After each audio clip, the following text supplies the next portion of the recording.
ఇంకా మనం యుఎస్కి నమ్మలేం. యుఎస్ఏ ఎప్పుడు హ్యాండ్ ఇచ్చేస్తుంది ఎవరు. ఇండియన్ పిఎం ఇంకా ఒక ఇండియన్ సైంటిస్ట్ని చాలా ప్లాన్ చేసి చంపారు అని. ఈ ముజాహిద్దీన్ టెర్రర్ గ్రూప్ ముందుకు వెళ్ళి తాలిబాన్ ఇంకా అల్ ఖైదా నంబి నారాయణ్ సార్ మీద ఫాల్స్ అలిగేషన్స్ పెట్టి జైల్లో పెట్టించారు. పాకిస్తాన్ ఐఎస్ఐ కూడా యుఎస్ఏకి హెల్ప్ చేసింది. బయాలజికల్ వార్ అని ఇప్పుడిప్పుడే వింటున్నాం, కానీ ఈ బ్రిటిషర్స్, ఎందుకంటే పాకిస్తాన్ యుఎస్ పప్పెట్ కదా. యుఎస్ ఏం చెప్తే యుఎస్ఏని మనం ఒక ల్యాండ్ ఆఫ్ ఆపర్చునిటీస్ లాగా చూస్తాము. యుఎస్ఏ వెళ్తే మన లైఫే సెటిల్ అయిపోతుంది అని మనం అనుకుంటాం కదా, కానీ వెయిట్, యుఎస్ఏ అంత శుద్ధపూస కంట్రీ కూడా ఏం కాదు.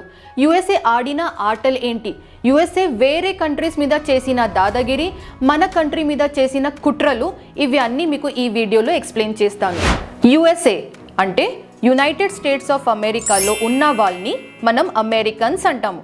అమెరికన్స్ అనగానే మన ఐస్ ముందు తెల్ల తెల్లగా ఉన్న వైట్ అమెరికన్స్ కనిపిస్తారు, కానీ యాక్చువల్ అమెరికన్స్ ఈ తెల్ల వాళ్ళు కాదు. యాక్చువల్ అమెరికన్స్ ఇలా కనిపిస్తుంటే వీళ్ళని నేటివ్ అమెరికన్స్ లేక రెడ్ ఇండియన్స్ అని పిలుస్తుంటే, ఈ నేటివ్ అమెరికన్స్ ఎక్కడ వెళ్ళారు, ఇంకా ఈ తెల్ల వాళ్ళు ఎక్కడి నుంచి వచ్చారు, ఇది తెలుసుకోవడానికి మీరు యుఎస్ఏ హిస్టరీ గురించి తెలుసుకోవాలి. ఒకప్పుడు అమెరికాలో చాలా ట్రైబ్స్ ఉండేవాళ్ళు. ఆ ట్రైబ్స్లో కొందరు వేటాడుతుంటే, కొందరు వ్యవసాయం చేస్తుంటే. 16th సెంచరీలో బ్రిటన్ నుంచి 3 షిప్స్ ఇప్పుడు ఉన్న వర్జీనియా స్టేట్కు చేరుకున్నాయి. ఈ 3 షిప్స్లో వచ్చిన బ్రిటిషర్స్ అమెరికాలో వాళ్ళ రాజ్యం ఇంకా రిలీజియన్ని స్ప్రెడ్ చేయడానికి వచ్చారు. అప్పుడు ఉన్న ట్రైబల్ నేటివ్ అమెరికన్స్కి ఈ బ్రిటిషర్స్ది డామినేషన్ నచ్చాక చిన్న చిన్న చాలా గొడవలు జరిగాయి. బ్రిటిషర్స్ అమెరికన్ ల్యాండ్ని కబ్జా చేయడానికి చాలా తెలివిగా కొన్ని ట్రైబ్స్ని అక్కడి నుంచి ఎలగొట్టారు, మరి కొన్ని ట్రైబ్స్ని ప్లాన్ చేసి చంపేశారు. ఒక రీసెర్చ్లో తెలిసింది, ఈ బ్రిటిషర్స్ బ్రిటన్లో స్మాల్ పాక్స్ వచ్చిన పేషెంట్స్ ఉంటారు కదా, ఆ బ్లాంకెట్స్ని తీసుకొచ్చి ఈ నేటివ్ అమెరికన్స్కి పంచారు. ఆ ఇన్ఫెక్టెడ్ బ్లాంకెట్స్ వల్ల అక్కడ ఉన్న ట్రైబ్స్కి స్మాల్ పాక్స్ వచ్చి మొత్తం ట్రైబ్లో ఉన్న వాళ్ళు చనిపోయారు. మరి కొన్ని ట్రైబ్స్ బ్రిటిషర్స్తో భయపడి అక్కడి నుంచి పారిపోయారు. పాపం నేటివ్ అమెరికన్స్ వాళ్ళు పుట్టిన పెరిగిన ప్లేస్ని వదిలేసి ఈ బ్రిటిషర్స్ వల్ల వేరే వేరే ప్లేస్కి మైగ్రేట్ అయ్యారు. మనం బయాలజికల్ వార్ అని ఇప్పుడిప్పుడే వింటున్నాం, కానీ ఈ బ్రిటిషర్స్ స్మాల్ పాక్స్ని ఒక బయాలజికల్ వెపన్ లాగా 16th సెంచరీలోనే యూజ్ చేశారు. ఈ బ్రిటిషర్స్ నేటివ్ అమెరికన్స్ని తరిమేసి అక్కడ 13 కాలనీస్ ఫామ్ చేశారు. ఈ 13 కాలనీస్ గ్రేట్ బ్రిటన్కి ఒక ఎక్స్టెన్షన్ లాగా ఉంటుంది. ఈ 13 కాలనీస్ ఇంకా వాళ్ళ పేరెంట్ కంట్రీ అంటే గ్రేట్ బ్రిటన్కి గొడవలు స్టార్ట్ అయింది. తర్వాత వాళ్ళలో వాళ్ళే కొట్టుకొని ఈ అమెరికాలో ఉన్న 13 కాలనీస్ మనం ఒక సపరేట్ కంట్రీ ఫామ్ చేద్దామని 1776లో ఇండిపెండెన్స్ డిక్లేర్ చేశారు. ఇండిపెండెన్స్ ఎవరితోని? గ్రేట్ బ్రిటన్తోని. ఇండిపెండెన్స్ తర్వాత ఈ కొత్త కంట్రీ పేరు యునైటెడ్ స్టేట్స్ ఆఫ్ అమెరికా అని పేరు పెట్టారు. ఈ బ్రిటిషర్స్ టర్న్ అమెరికన్స్కి అర్థమైంది, మనం ఇంకా మన కంట్రీ గ్రో అవ్వాలి అంటే చాలా పెద్ద భూభాగం ఉండాలి. అందుకే అప్పట్లో యుఎస్ఏ వెస్ట్ సైడ్ ఉన్న ఏరియాస్ని కలుపుతూ వెళ్ళారు. కొన్ని ఏరియాస్ వాలంటీర్గా వచ్చి యుఎస్ఏలో కలిశారు, మరి కొన్ని ఏరియాస్ని యుఎస్ఏ బలవంతంగా వాళ్ళ కంట్రీలో కలిపారు. అలాస్కా లాంటి స్టేట్ని మరి రష్యా దగ్గర నుంచి కొన్ని యుఎస్లో కలిపారు.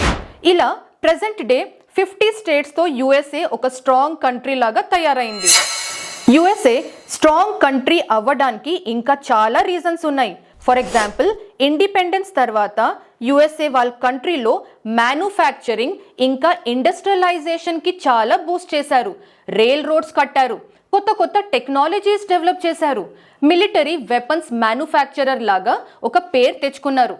ఇన్ఫ్యాక్ట్ World War Iలో అన్ని కంట్రీస్తో ఫ్రెండ్లీ రిలేషన్ మెయింటైన్ చేస్తూ ఈ అన్ని కంట్రీస్కి వెపన్స్ యుఎస్ఏ సప్లై చేసింది. World War I ఇంకా World War II తర్వాత అన్ని కంట్రీస్ ఎకానమీ డౌన్ వెళ్తుంటే యుఎస్ఏ ఎకానమీ ఫాస్ట్గా గ్రో అయింది.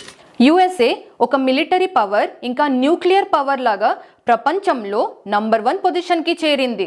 యుఎస్ఏని నంబర్ 1 సూపర్ పవర్ కంట్రీ లాగా మార్చడానికి వాళ్ళ ఇండస్ట్రియలైజేషన్, మిలిటరీ పవర్తో పాటు వాళ్ళ జియోగ్రఫీ, పొలిటికల్ స్టెబిలిటీ, వాళ్ళ ఇమ్మిగ్రేషన్ పాలసీ ఇవి అన్నీ కూడా హెల్ప్ చేసింది. వరల్డ్ వార్ 1 తర్వాత యుఎస్ఏ ఒక ప్లాన్ వేసింది. ప్రపంచంలో నంబర్ 1 సూపర్ పవర్ లాగా ఉండాలి అంటే ఆయిల్ రిసోర్సెస్ మీద డామినేషన్ ఉండాలి. ఎందుకు అంటే వార్ లాంటి సిచ్యువేషన్లో వెపన్స్ మ్యానుఫ్యాక్చరింగ్కి చాలా ఆయిల్ అవసరం ఉంటుంది కాబట్టి. అందుకే 1930లో యుఎస్ఏ మిడిల్ ఈస్ట్లో ఆయిల్ కోసం ఎంటర్ అయింది. యుఎస్ఏ మిడిల్ ఈస్ట్ కంట్రీస్ని ఇన్ఫ్లుయెన్స్ చేసి వాళ్ళ భూమి నుంచి ఆయిల్ ఎక్స్ట్రాక్ట్ చేస్తుంటే, అలాగే యుఎస్ఏ వాళ్ళ మిలిటరీ బేసెస్ని పెడుతుంటే, ఇంకా మిడిల్ ఈస్ట్ కంట్రీస్ పొలిటికల్ ఇష్యూస్లో కూడా ఇంటర్ఫియర్ చేస్తుంటే, యుఎస్ఏ ఇటు సైడ్ మిడిల్ ఈస్ట్ కంట్రీస్తో మంచి ఫ్రెండ్లీ రిలేషన్ మెయింటైన్ చేస్తుంటే, అటు సైడ్ ఇజ్రాయిల్కి కూడా సపోర్ట్ చేస్తుంటే, మిడిల్ ఈస్ట్ కంట్రీస్ ఇంకా ఇజ్రాయిల్కి పడదు. ఈ మిడిల్ ఈస్ట్ కంట్రీస్ అప్పటి నుంచి యుఎస్ఏ మీద కోపం పెంచడం స్టార్ట్ చేసేశారు. వరల్డ్ వార్ 2 తర్వాత యుఎస్ఏ ఇంకా సోవియట్ యూనియన్ అంటే ప్రెజెంట్ డే రష్యా, ఈ 2 కంట్రీస్ సూపర్ పవర్ కంట్రీస్ ఉండేవాళ్ళు.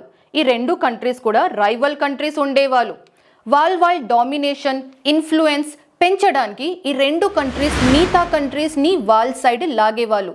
ఈ టైంలో ఈ 2 కంట్రీస్ మధ్యలో కోల్డ్ వార్ కూడా స్టార్ట్ అయింది.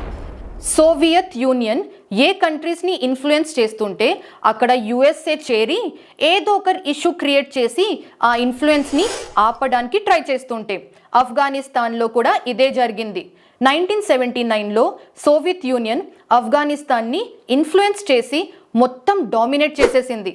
ఆఫ్ఘనిస్తాన్లో సోవియట్ యూనియన్ డామినేషన్ని ఆపడానికి యుఎస్ఏ సీక్రెట్గా ఒక టెర్రర్ గ్రూప్ ముజాహిద్దీన్ని స్టార్ట్ చేపించి చాలా ఫండింగ్ కూడా ఇచ్చింది. ఈ ముజాహిద్దీన్ గ్రూప్ వాళ్ళ టెర్రర్ యాక్టివిటీస్తో సోవియట్ యూనియన్ని ఓడించేశారు. ముజాహిద్దీన్ టెర్రర్ గ్రూప్ని మనీ సపోర్ట్, ఫండింగ్ ఇవ్వడానికి పాకిస్తాన్ ఐఎస్ఐ కూడా యుఎస్ఏకి హెల్ప్ చేసింది ఒక మీడియేటర్ లాగా. ఈ ముజాహిద్దీన్ టెర్రర్ గ్రూప్ ముందుకు వెళ్ళి తాలిబాన్ ఇంకా అల్ ఖైదా టెర్రరిస్ట్ ఆర్గనైజేషన్ లాగా మారింది. యుఎస్ఏ 1945లోనే ఆటమ్ బాంబ్ని టెస్ట్ చేసి న్యూక్లియర్ పవర్ కంట్రీ స్టేటస్ తెచ్చుకున్నది. యుఎస్ఏ తర్వాత రష్యా, చైనా, ఫ్రాన్స్ ఇంకా యూకే కూడా ఆటమ్ బాంబ్ టెస్ట్ చేశారు.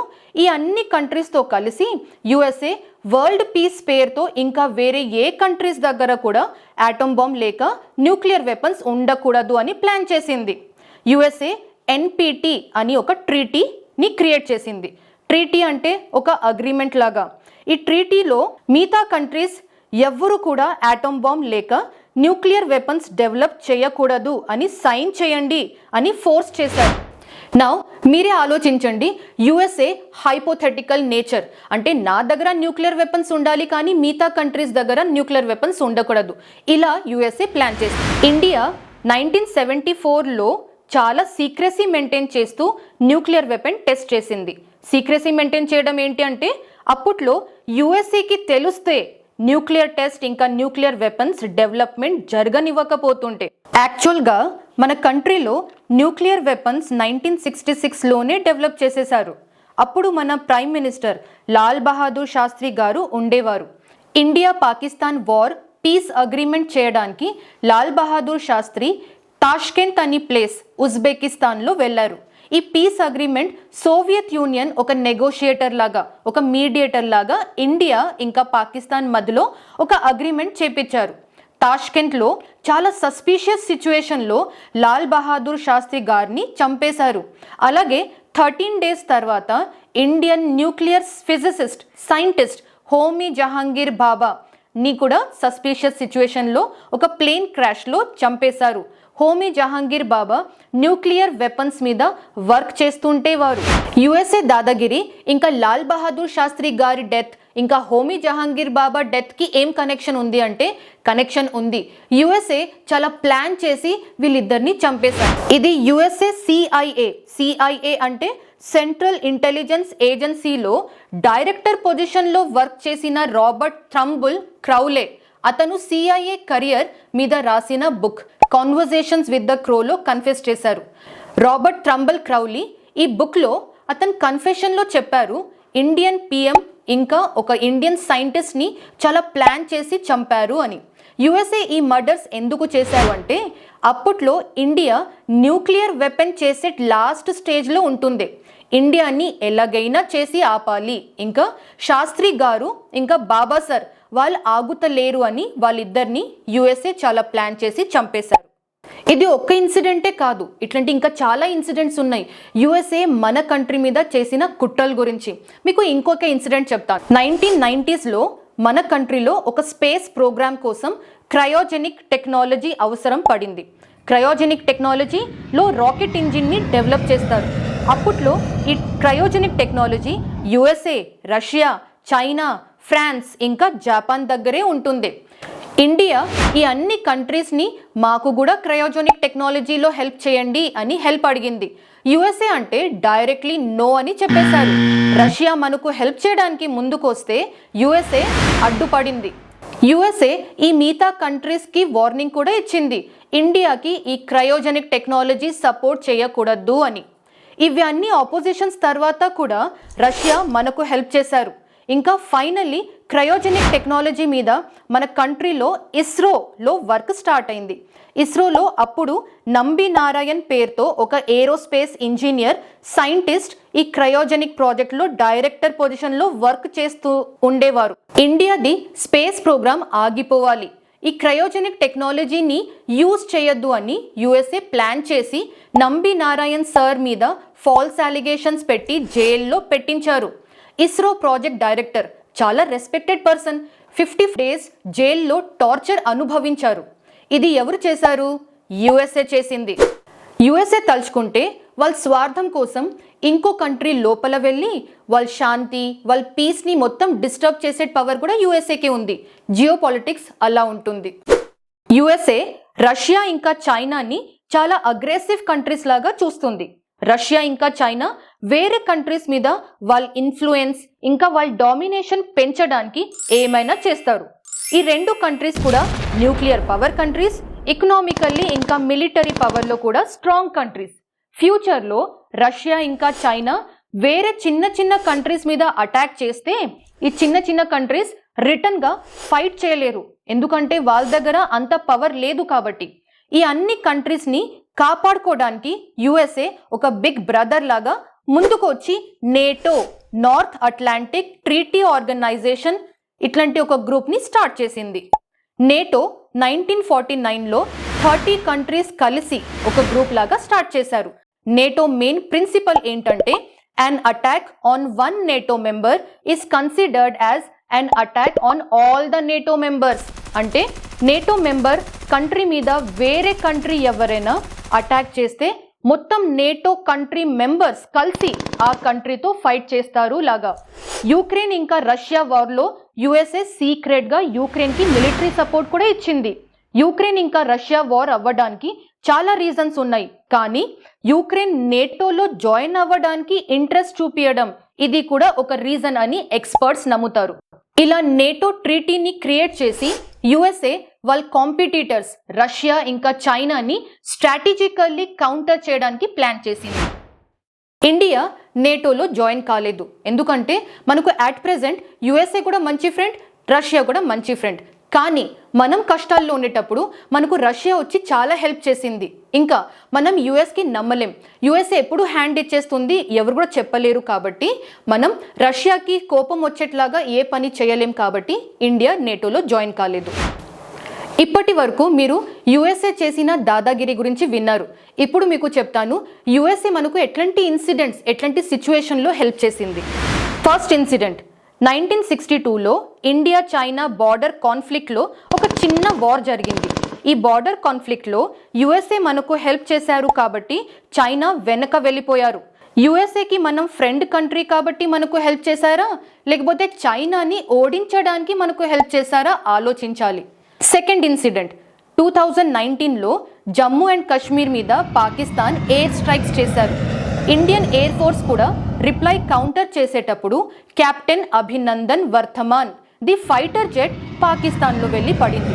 తర్వాత కెప్టెన్ అభినందన్ని పాకిస్తానీస్ చాలా టార్చర్ చేశారు. అప్పుడు మన ఇండియన్ గవర్నమెంట్ యుఎస్ఏకి హెల్ప్ అడిగితే కెప్టెన్ అభినందన్ సేఫ్గా ఇండియా రిటర్న్ వచ్చారు. అదర్వైజ్ పాకిస్తానీస్ ఇండియన్ సోల్జర్స్ని ఎలా ట్రీట్ చేస్తారో తెలుసు కదా. మన క్యాప్టెన్ని పాకిస్తాన్ నుంచి మనం సేఫ్గా రిటర్న్ తీసుకురావడానికి యుఎస్కి ఎందుకు ఫోన్ చేశాము, యుఎస్కి ఎందుకు హెల్ప్ అడిగాము? ఎందుకంటే పాకిస్తాన్ యుఎస్ పప్పెట్ కదా. యుఎస్ ఏం చెప్తే పాకిస్తాన్ అదే చేస్తుంది. అట్ ప్రెజెంట్ ఇండియా ఇంకా యుఎస్ఏ రిలేషన్స్ బాగానే ఉంది. అండ్ మన external affair minister S Jaishankar సార్కి క్రెడిట్ ఇవ్వాలి. ఇండియా నుంచి every year lakhs of students యుఎస్ఏకి వెళ్తారు హైయర్ స్టడీస్ చేయడానికి. లాస్ట్ ఇయర్ ఇండియా నుంచి దగ్గర 3 lakhs స్టూడెంట్స్ యుఎస్ఏకి వెళ్ళారు. ప్రతి స్టూడెంట్ ఒక యావరేజ్గా 25 lakhs ఫీజు కడితే యుఎస్ఏకి ఎంత మనీ వచ్చి ఉంటుంది ఆలోచించండి. ఎస్, యుఎస్ఏ ఎకానమీలో మన కంట్రీ నుంచి స్టడీస్ కోసం వెళ్తున్న వాళ్ళు కూడా చాలా పెద్ద అమౌంట్ కాంట్రిబ్యూట్ చేస్తున్నారు. యుఎస్ వాళ్ళ సుప్రీమసీని కాపాడుకోవడానికి యుఎస్ఏ ఏమైనా చేస్తుంది. అన్ని కంట్రీస్ ముందు అంటే చాలా స్వీట్గా నేను మీ ఫ్రెండ్ లాగా బిహేవ్ చేస్తుంది, కానీ వెనకాల ఏం చేస్తుంది మీరు ఆల్రెడీ విన్నారు. మనం ఇండియన్స్ మన ఫ్రీడమ్ ఫైటర్స్కి కూడా చాలా థ్యాంక్ యూ అని చెప్పుకోవాలి. ఎందుకంటే మన ఫ్రీడమ్ ఫైటర్స్ బ్రిటిషర్స్తోని ఫైట్ చేసి మన కంట్రీని మన కల్చర్ని కాపాడారు కాబట్టి. లేకపోతే మన పరిస్థితి కూడా నేటివ్ అమెరికన్స్ లాగా అయిపోతుంటే కావచ్చు. That's it for this video. ఈ వీడియోలో మీకు నేను యుఎస్ఏ దాదాగిరి గురించి చెప్పాను. సపోజ్ మీకు China dadagiri, China master plan గురించి కూడా తెలుసుకోవాలని ఉంది అంటే ఈ వీడియోని చూడండి. That's it for this video. ఇట్లాంటి ఇంకా జియో పొలిటికల్ టాపిక్స్ మీద మీకు వీడియో చూడాలని ఉంది అంటే నా యూట్యూబ్ ఛానల్ పాషం సుష్మితా రెడ్డిని సబ్స్క్రైబ్ చేయండి, లైక్ చేయండి. ఈ వీడియోని మీ ఫ్రెండ్స్తో కూడా షేర్ చేయండి. Thank you so much. I will see you in the next video. నమస్తే.